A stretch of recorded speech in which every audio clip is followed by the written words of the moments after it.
Sean, I think it's fair to say that America was turned upside down on the 5th of November. Indeed, maybe the world has been turned upside down. It certainly will have a pretty big impact on the war in Ukraine. Who's to know, after all the promises, what Trump will actually do? But what do you think the choices are now, both from America's point of view and also from Zelensky's point of view over there in the middle of it all? It's incredibly topical, isn't it? I mean, we try not to stray into politics, do we? But Trump's impact will be felt across the world on defense matters as well. Clearly, he's not in power till the 20th of January, but it's been incredibly telling that already we're talking about him. Already his people are coming out and talking about politics. So the king is dead, long live the king. I think what was interesting, though, is that in Trump 1.0, he said he was going to build a continuous wall with the Mexican border. He said he was going to bring peace to the Middle East, and he was going to deal with North Korea's leader. Well, if you look back at his term, none of those really got done. But I think what it does do is it gives a clear idea of where his intent lies. And I think he's been pretty clear. One of those is around NATO. There's still a third of the countries in NATO not paying their 2%, not paying their way, and America clearly doesn't want to subsidize them. Clearly, America is trying to focus on China rather than Russia, wants to leave the Europeans to deal with that. He wants to bring peace to the Middle East and Gaza. And then it comes to Ukraine, as you say. And I think the big worry here is that his aides are talking now. It's not about territory, it's about peace. In other words, the implications of that are that Trump is determined to bring peace. You remember he talked about, I'm going to do this in 24 hours. Goodness knows how on earth he would do that. But what will President Zelensky feel? What will EU, the European Union, feel about that? Because if America pulls out, there's no way that Europe can step up to the plate. That will leave Zelensky in an incredibly difficult position. Hmm. Well, I don't want to be a Trump apologist, but I think the difference between Trump 1 and Trump 2 is he's learned a lot about actually the political system, particularly in America, and how you sort of wade your way through it. And he appears to have gathered a huge amount of momentum. We'll come on to it, just appointing his defense secretary as well. So I don't know. Maybe Trump is going to be a bit more canny. And of course, he says he's going to do it in 24 hours, but actually he's got 2 months and he appears to be stacking up the momentum quite a lot. So maybe he's actually got more time than he had before. The other thing is he did make a lot of progress. So he didn't finish the wall, but he built 500 miles of it. He got the Abraham Accord over the line, but only just before he lost the next election. So, if you wanted to be kind to him, which I don't particularly want to be, not for any political reasons, you could argue he wasn't around to actually build on what happened. Maybe he's just learned from that and he'll then therefore do things differently. But I get a sense, a very clear sense that he actually just wants to end the war. And that may mean that Zelensky just may not have a vote in the final decision. Well, it is fascinating, isn't it? Because it's all very well a Western leader saying, I'm going to solve it in 24 hours, but you either impose a conclusion, a ceasefire, a peace, or you help broker a negotiated peace. Well, you can only broker a negotiated one if both sides are interested in talking. And it's not evident at the moment that either side is interested in talking. And if you try and impose one, what are the levers that President Trump has got? One of them, undoubtedly, against Zelensky is that he controls a lot of the weapons, the money. And without that, it's already looking very, let's put it in context at the moment. It's been an incredibly difficult few months for the Ukrainian forces. And as we speak, whether it's in the Donbass, the Russians are on the front foot. The Russians have pushed the Ukrainians out of about a third of the Kursk region after that incursion into Russia itself. And there's even talk about 50,000 Russian troops massing near Zaporizhia, all of which are making life incredibly difficult for President Zelensky's forces. And therefore, despite the fact Russia's paying a huge price, there's lots of talk about up to 1,500 casualties a day, alarming, much bigger than there were during the fight for Bakhmut, which was described as the bloodiest battle since World War II. But all of that means that, so President Trump can impose some limitations on President Zelensky, but how does he impose something on President Putin? He could say, I'm going to escalate the war. I'm going to put more stuff in.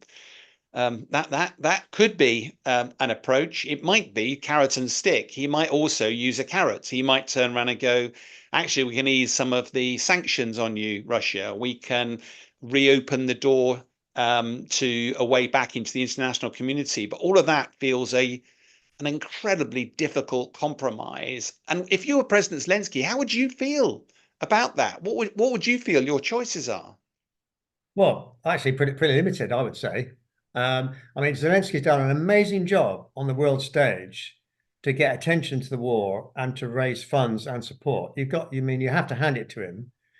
Now you ask what the levers are. I mean, if I want to boil it down to the absolute stupidly simple, the big lever that Trump's got is money. If America says we're turning off the taps, then presumably it's game over. And then Yeah, I think. once you've answered that, then I'll come back to Putin because I got a thought about that as well. But if there's no Yeah, money, there's no war, is there? no, but I think what's fascinating is I've been commentating on this a couple of years, and as you know, I went out to Ukraine just a few weeks ago. And early in the war, I was berated often by some of the interpreters that worked at Sky who said, you're half empty about this. We're going to win. We're going to push Russia out. And absolute confidence. We've been doing this for many, many years.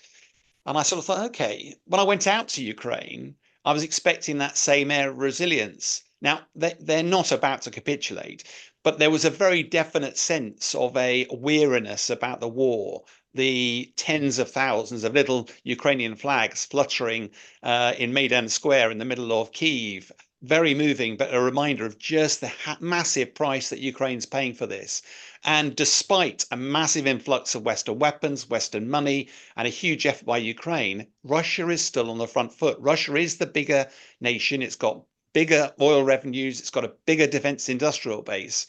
And I just sensed more of a war weariness, and that even though President Zelensky did put his victory plan together, you recall we don't know any details.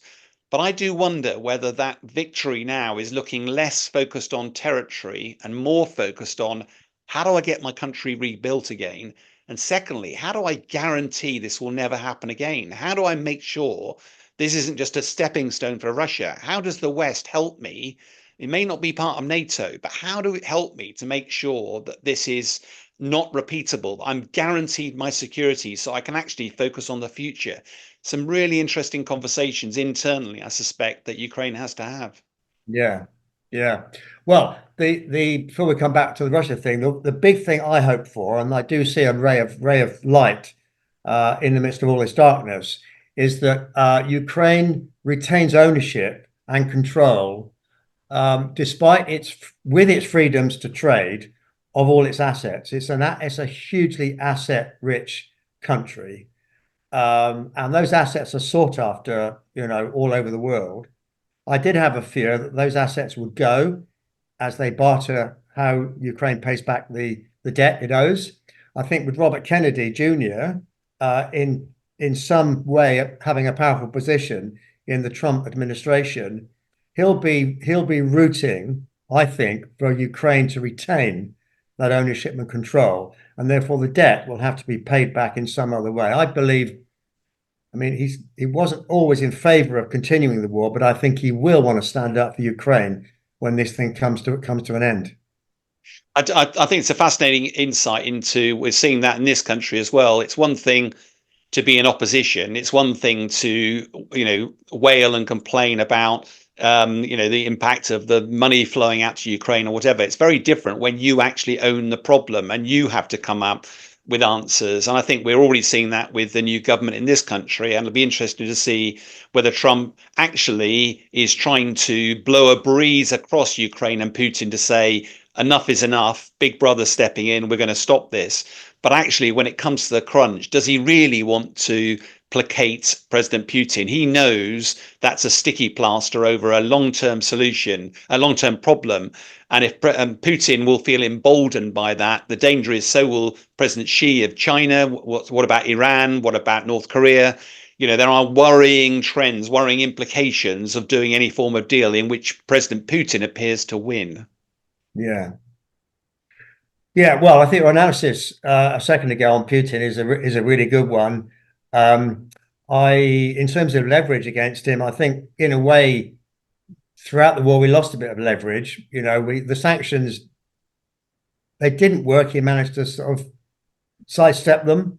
The isolation that most of the Western leaders stood up and said they wanted to achieve, or indeed were achieving, didn't really happen because he's opened up new trade relationships through the BRICS or the BRICS Plus system. So from that point of view, one might argue that Trump's got less leverage against Putin. On the other hand, I've got a sneaky feeling that Putin wants to be part of the world system again. So, I don't really have the information. Who does? But that might well be something that actually matters to him ultimately, in addition, obviously, to his wife being able to shop in Paris. Yeah, the danger is we end up this conversation sounding a bit trivial, I'm not sure it is. I sense the thing about sanctions is, as a military guy, I'm always a bit skeptical about, whether they actually work or not. And the way it was explained to me was sanctions, they take a long time to have effect, but they just become more and more and more painful as time goes on. So it's not a question of they don't work or they do work. They obviously have an impact. The question is how much that is influential. And we saw, I think the petrochemical giant in Russia was struggling this last couple of weeks. There are a lot of implications for the Russian economy of what's happening at the moment, and the amount of money they're spending on defense, therefore they're not spending on healthcare, loads of other things. That's building up a pressure within Russia. And I suspect, I mean, let's face it, Russia hasn't mobilized more people. And the only real explanation for that is Putin recognizes that might be a step too far for the nation, who just think this is a price not worth paying. So in a way, navigating Putin's way to what good looks like, which he has the Donbass, has the land bridge, has Crimea, and therefore is able to say to his nation, I know it's a big price to pay, but my goodness, have we stamped, we're Russia's great again. That is the danger, that it just emboldens him. Yeah, yeah. Well, I got a question on NATO for you, Sean. But before we finish this little bit, we got this little clip from Nigel Farage, who was been interviewed a couple of days ago, and obviously he's got the ear of Trump. Maybe that works both ways. He seems to be saying, in a sense, what you've been saying, which is that a negotiated settlement is the only way forward. Both sides have to give something. It wasn't entirely clear what would happen on the Russian side. But let's listen to what Nigel Farage had to say. We have two options. We can keep feeding Ukraine, and that's fine. And the war goes on for another year, 2 years, 5 years. The casualties mount. Any negotiation is going to involve things that the other side don't like. But I think that the appeal to Ukraine would be that part of that negotiation would be that Ukraine would become a full part of NATO. Yeah, it's interesting. There's going to be a lot of people jumping on the bandwagon here. My area of skepticism here is it's one thing to draw the war to a close, which has some short-term benefits. The longer term, which might not be within this political cycle, could look back through the lens of history and regret what we did. And I often refer back to examples of history. They don't always work in the current context. But when Nazi Germany was rampaging across Europe, there are a lot of people in the UK who said we should just sign a deal with Hitler. He doesn't actually want to come across to our country. We'll sign a deal and just go, okay, don't go any further. We'll agree terms. Well, actually, a couple of countries tried to do that, and Germany just ignored them.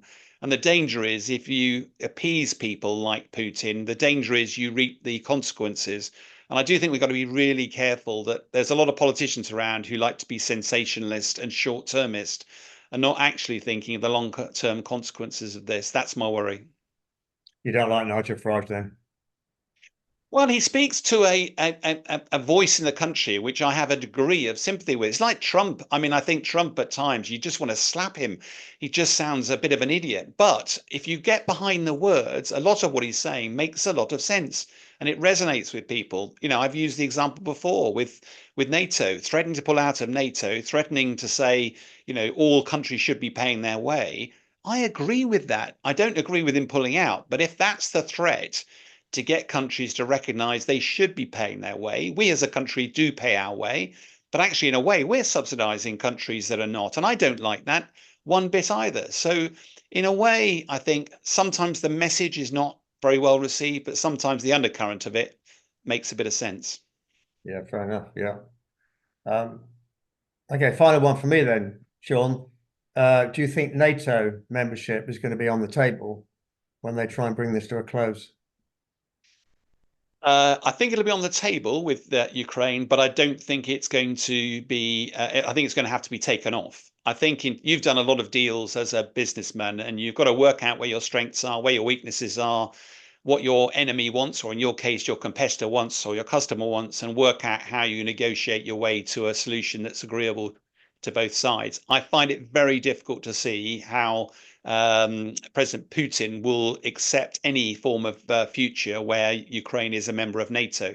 I know that's what Ukraine wants, but I'd be pretty sure that's going to be something that's going to be potentially a red line for President Putin. That doesn't mean the West can't offer security guarantees, because it's not unreasonable that Ukraine has some form of protection into the future, whether that's bilaterals or trilaterals. So whilst I think it will be on the table, I think it's highly unlikely that it'll be something that will see Ukraine joining NATO anytime soon. So I guess, Sean, we're trying to understand how powerful ultimately Trump is when he gets to look somebody in the eye, as opposed to the rhetoric that he spouts from speeches, talks from a platform. I don't want to be too derogatory. But I heard a story the other day, which I thought was quite interesting, about the nature of his dialogue when he's in front of somebody. It was in his last term of office, and he was in front of a very senior Taliban leader, and he was talking about America's withdrawal, what was going to happen, and there was an interpreter in the room, and he basically said to the guy, "This is what the process is going to be, and you are not going to touch one strand of hair on any US citizen's head during this process. If you do, I'm going to kill you." The interpreter looked shocked, didn't know what to do. Trump turned to the interpreter and said, "No, go on, tell him." So he told him. The leader looked a bit sort of quizzical. And then Trump pulled out of his pocket a picture. And he put the picture on the table in front of the Taliban leader. On the picture was a satellite image of the guy's house where he lived. And with that, he stood up and left. And I guess that's his style. That's an indication as to what he can do to press his point home.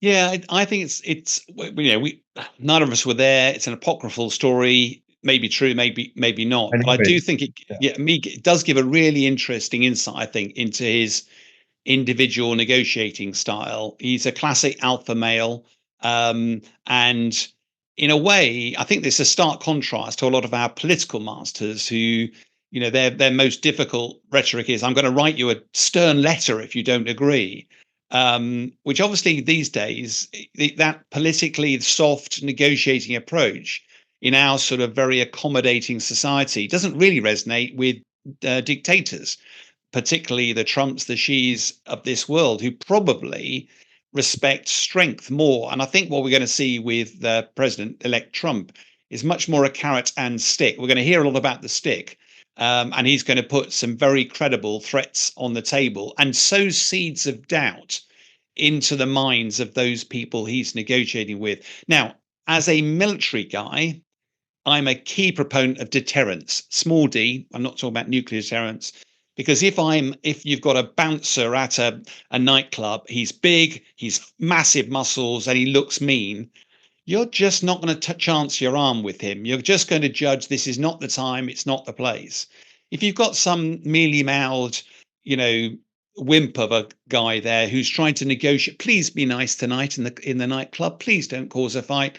Yeah, right, get out of my way. And I know it sounds really flippant, but I sense that's what Trump is going to be doing. And in a way, from a military perspective, that is the way to deter. It's people going, "I don't think he's going to kill me, but I'm just not sure. He just might do it." And that would cause just a degree. And I think we're going to see a lot of that from President Trump. Far less diplomacy, far more, "I can do a deal. I can be nasty or I can be nice. What do you want?" And see how the dice roll. Yeah, quite.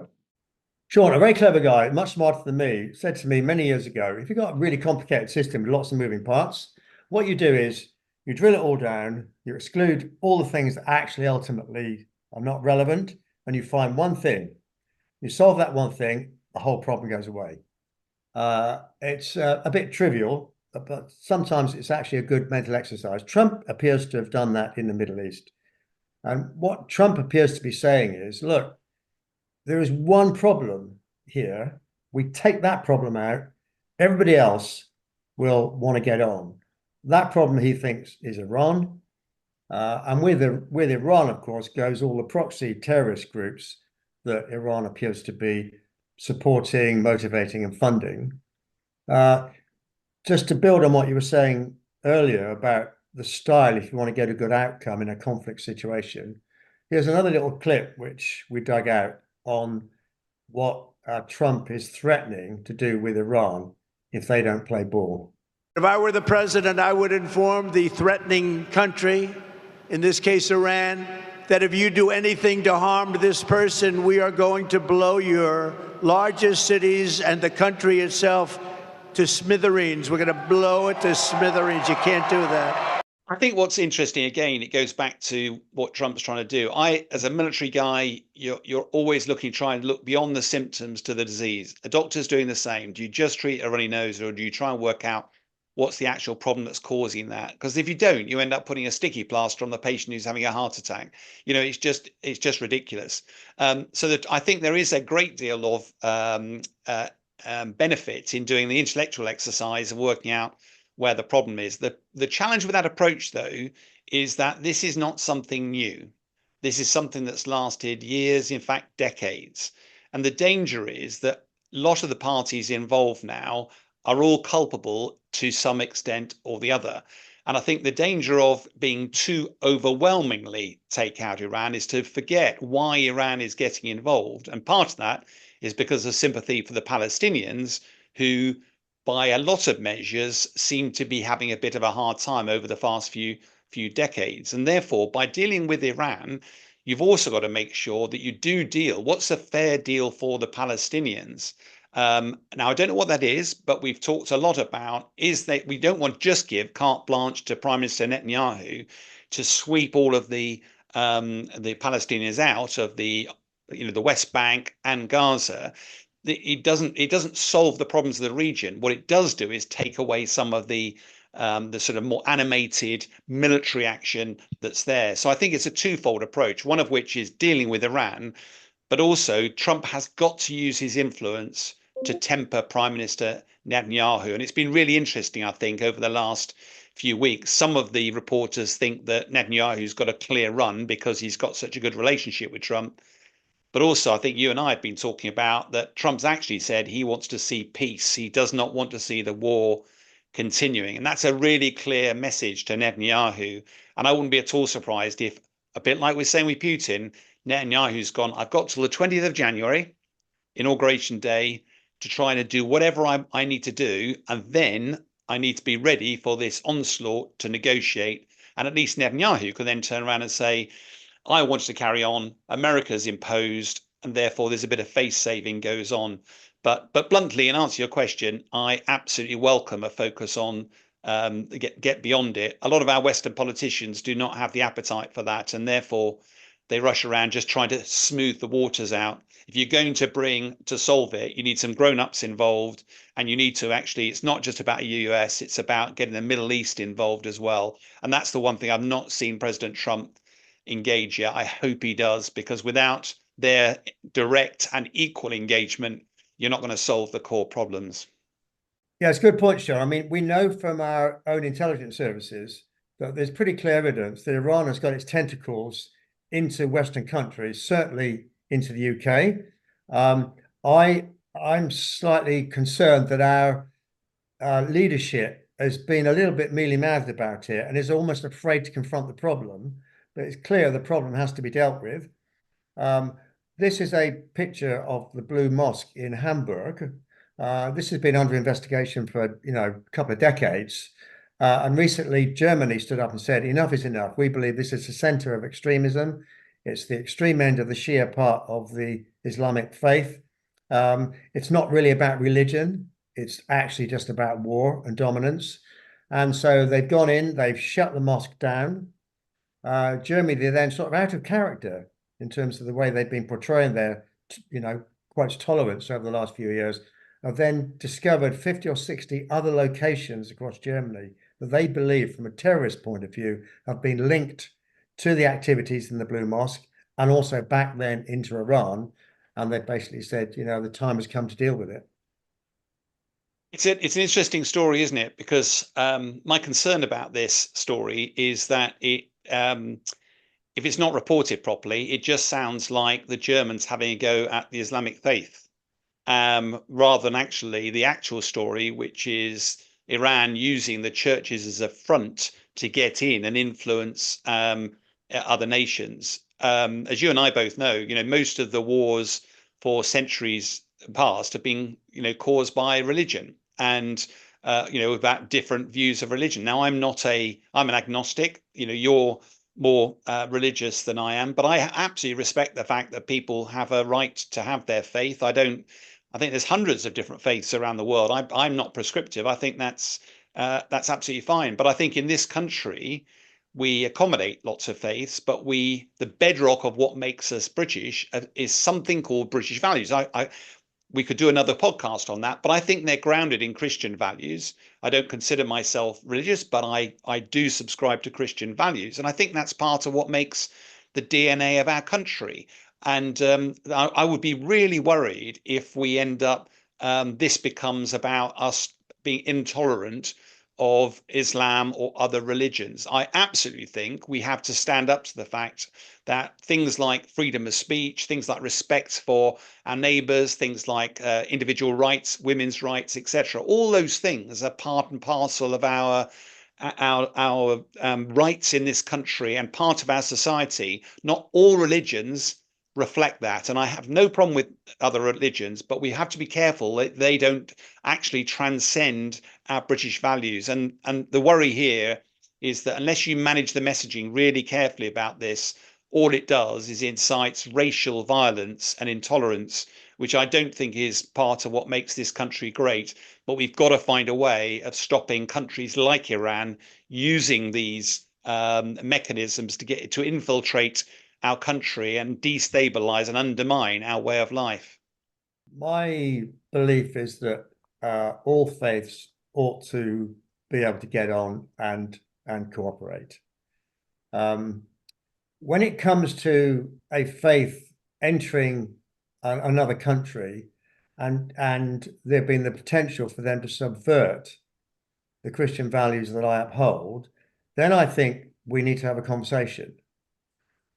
Secondly, I would bet that the vast majority, I don't know, 99% of the Muslims across the world won't want anything to do with terrorism. And that's why I said earlier that this is not really about religion. I think my guess is that Iran, irrespective of their religious basis, irrespective of the fact that they call themselves an Islamic regime, are simply after dominance in the Middle East. They want to play a much bigger role in the Middle East and potentially elsewhere in the world.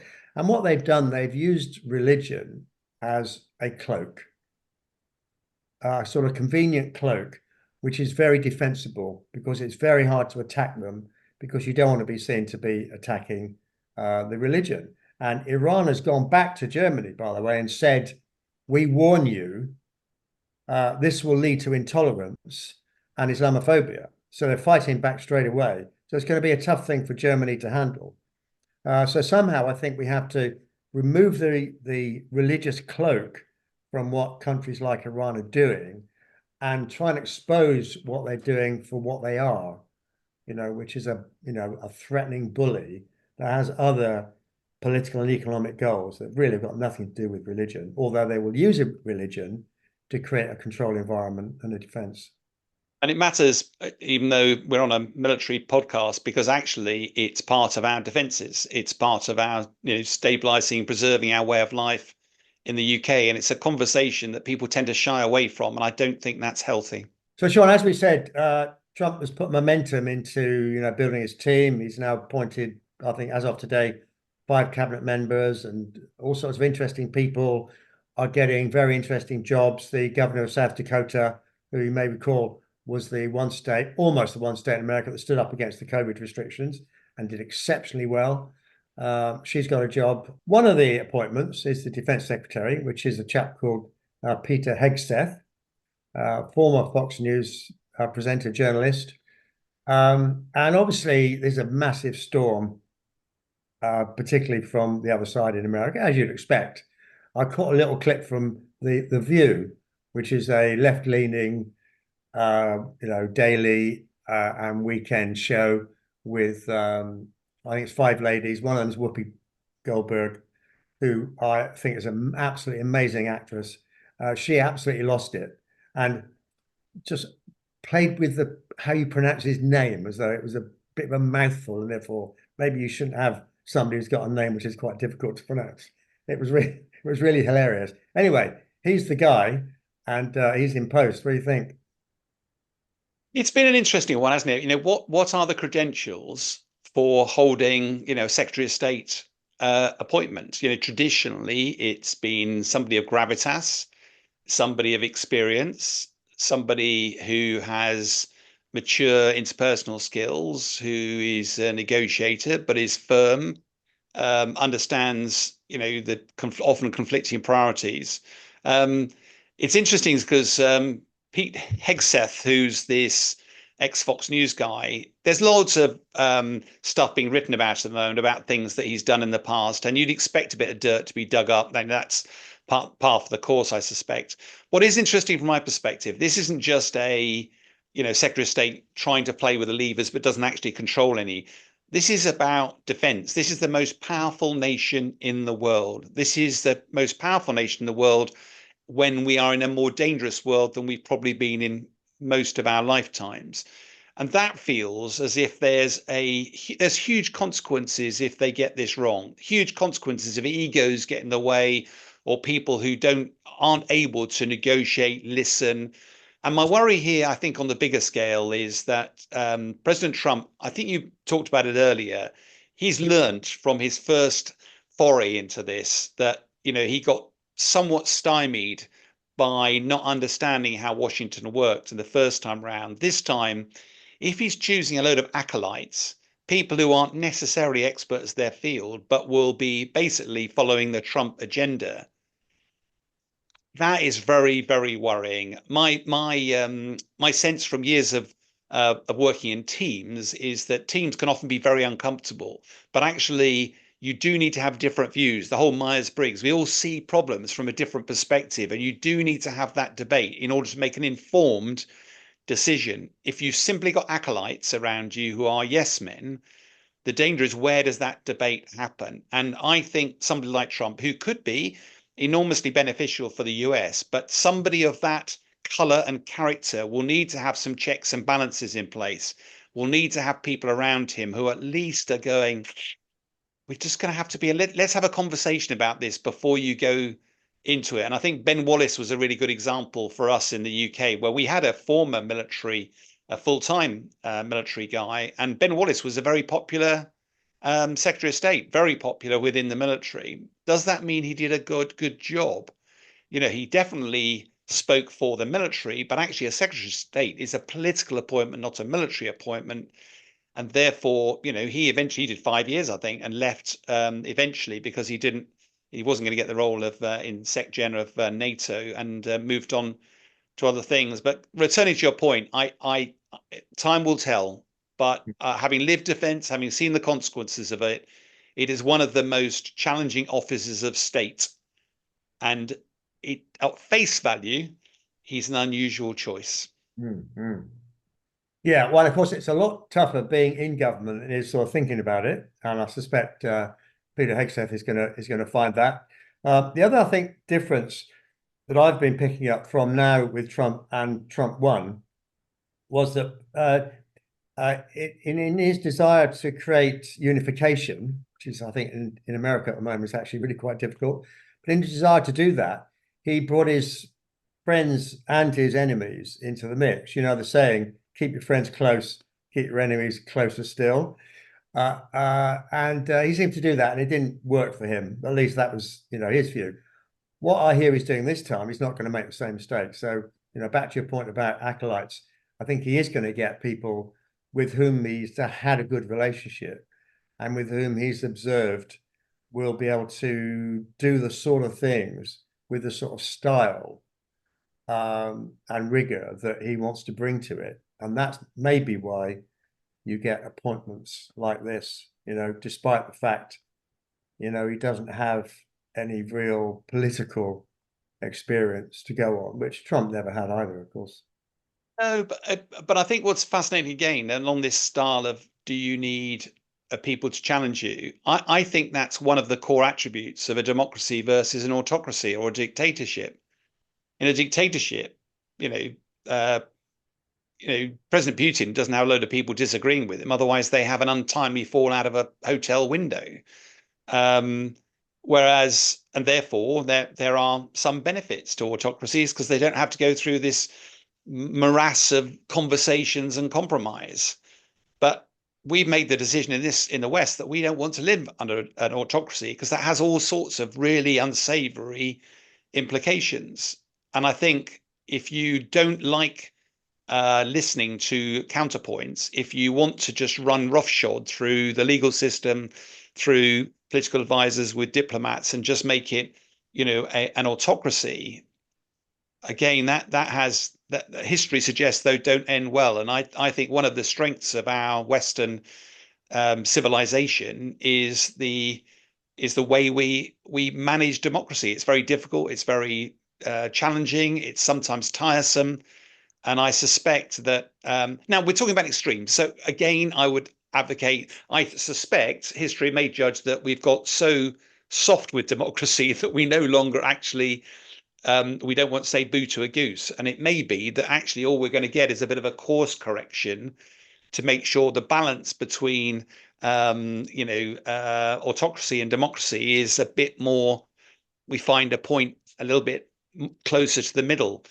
But I think we do have to be careful, especially when there's big stakes, global security, our defense and security. It's not just about the US.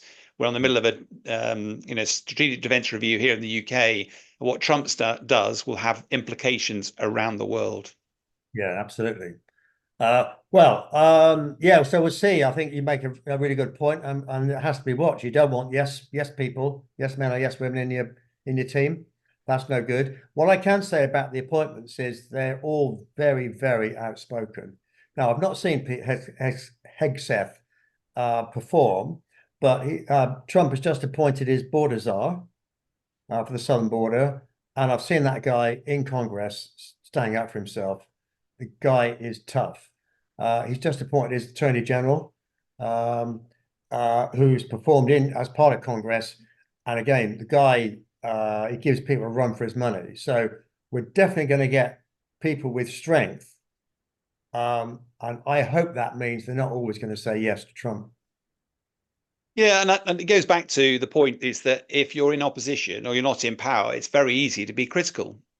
It's like people telling you as a successful business guy, it's easy to do business. You go, well, no, it's not. There are some really difficult decisions you have to make along the way. And there's a lovely quote about it's not the critic that counts. It's the man who stands in the ring, whose face is marred with blood, sweat and tears, who tries and tries again, oft fails, but at least fails daring. So his soul will never be with those cold and timid souls that know neither victory nor defeat. It's a lovely piece that basically says it's easy to be critical of somebody in the ring. But when you're in the ring, it's a very different feeling. And I think that's the bit which we live in a very loud society with social media who are very used to shouting. It's very different when you get in the ring. Sean, you're an ex-military guy, still with lots of connections. You're an ex-fighter pilot in one of Britain's most iconic jets. So you keep your eye on things as they develop. We've been sort of critical of the Russian military machine, not quite as hot as we may have feared. You just uncovered a Russian fighter jet, which you found quite impressive. Yeah, there's some social media's alive with a whole load of pictures of the Su-57 Felon. It's a Russian fighter jet. It's been sort of launched at the Chinese air show this year. And when you look at some of the pictures, we've got some video footage of some of the maneuvers. It is absolutely amazing. This thing, it defies aerodynamics. It does, the traditional Cobra maneuver, but now it ends up with a falling leaf. And this thing is still in control. It's basically a phenomenal looking aircraft. It looks good and it performs incredibly well. The challenge, of course, is that everybody's then going rife on social media saying, oh, Russia's got the state of the art aircraft. This is a threat. Well, it is very impressive if you think that wars are conducted like with Top Gun. That it's a knife fight in a phone box, we used to say, when you're literally trying to fight each other in a small bit of sky, very much like World War II and the Spitfires and dogfighting.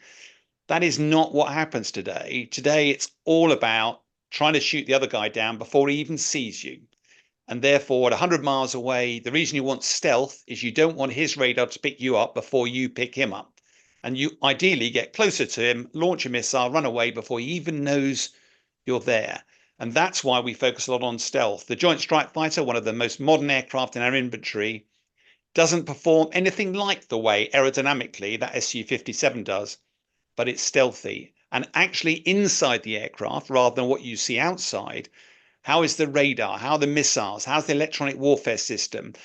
How good is that stealth capability? Russia has never been particularly good at that. And I think for me, what's telling is when I first saw this aircraft, it looks a little bit about you've cut an F-22 and an F-35 in half and stuck them together, which is classically what Russia and China would do, trying to copy Western designs. And I have no doubt that's delivered a very, very impressive aircraft. Why is it being shown now? Why is it not actually being used in the war?